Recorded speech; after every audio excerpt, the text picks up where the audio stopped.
Hey everybody, it's Ethan and Brandon, and as always, we're back to talk about baseball. And we're here to talk about somebody very interesting, somebody who is very near and dear to my heart, Corbin Burns. He was on the Orioles this past 2024 season. But Brandon, you have some thoughts about him. I have some thoughts about him. I'd like you to take it away first. Yeah, I mean, obviously, Corbin Burns has been a very good pitcher for a very long time. He won the Cy Young for the Brewers back in 2021. He hasn't been as good in recent years, but again, like the standard that he set for himself was so ridiculously high that even like this, not bad year, but like for him, below standard year was still great. I mean, he had a ERA below 3 in 194 innings. He started the All-Star game for the American League.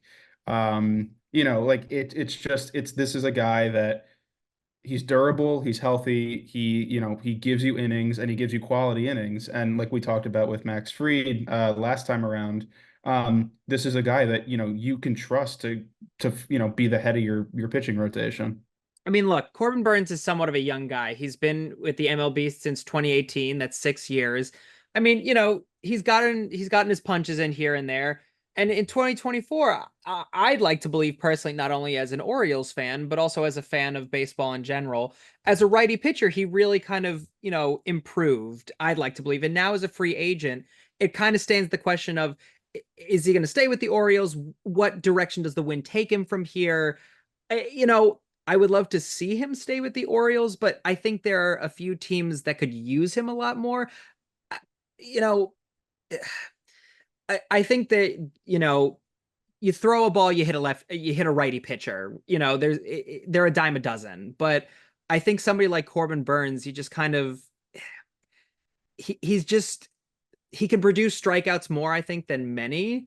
And I'd like to see him on a few teams. But Brandon, let me get your views on this. What teams do you think he should go to? Or what teams do you think would benefit from Corbin Burns? Yeah, I mean, well, first, I think any team would benefit from Corbin Burns. I mean, like you said, he had a better season this year than he did in 2023, his last season with the Brewers. I'm saying that, but if you look back at his 2021 season, which was one of the best pitching seasons in modern MLB history, it was unbelievable. He had a 1.63 FIP. I mean, he was the best pitcher in the league without question. It was unbelievable what he did that year. But since then, his strikeout rate has declined significantly. His walk rates declined. His home run rates declined. His average exit velocity allowed has declined. Again, this is a pitcher who, as he's getting older, is learning to pitch, around his, declining stuff. But again, this is the sort of nature of baseball. Signing a pitcher who's hitting free agency at around what 30 years old, something like that. It's just the nature of he's going to get a contract more than $200 million.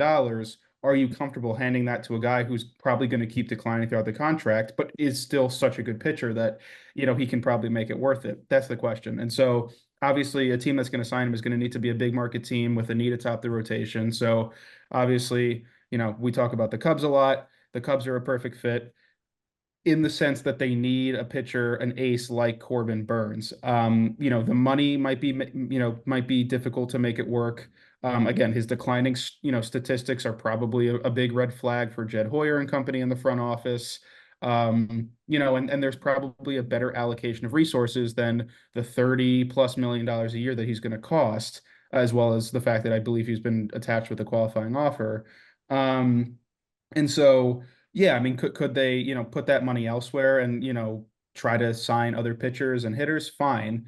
But again, Justin Steele and Shota Imanaga are great pitchers atop the rotation. I don't know if they're like number one aces, they're not Max Scherzer, obviously in his prime, but like they're not the guys that like you have to turn to in game one of the postseason. Corbin Burns is that guy, and I think that he'd be a good fit if the Cubs decided that the money made sense. I think also I'm always going to go back to it this season because as somebody who joined this website back in, just this year, it was not a good season for the Cubs, especially the pitchers, and I'm going to stick to this. There was a hex put on our pitchers, and I don't know what happened, but we got injury on injury on injury. And I think somebody like Corbin Burns, who, and I like using this word a lot, who is a workhorse and who can stay in for at least maybe like 5, 6 innings, can really withstand, going on and on and on. We saw it a lot in the 2024 season with the Orioles, and even in the 2023 season with the Brewers. Even though he's getting up there in age, he can still kind of, stay on the mound a little bit longer than some of these young guys, even, which I really like to see. Yeah, no, that's a great point. I mean, he's thrown more than 167 innings in 4 straight years. He's made 32 plus starts in 3 straight years. This is just a guy that, again, you can depend on him. And as we saw in 2023, that's a valuable thing. Availability is the best ability, as they say.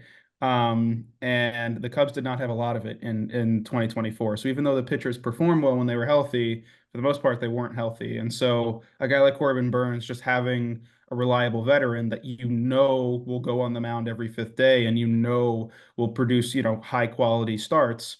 He'll be expensive. He's probably going to keep declining as he ages into his 30s. That's still a really valuable pitcher. And I think I'll end with this. When you have like such a great lineup like Justin Steele, Shota Imanaga, Javier Assad, I think that, even though again we're talking about that, Corbin Burns is kind of getting up in there in age, you also have these three great guys that, had a wonderful 2024 season. And I think Corbin Burns had a great 2024 season as well. So to put, let's say speculatively, in the 2025 season, if we put them all together in the 2025 season, I think it would be like, I don't even know what the word would be for it, but like, I I think they would be like a mean green's the wrong word. It would be the mean blue fighting machine if we had them all on the like stacked together.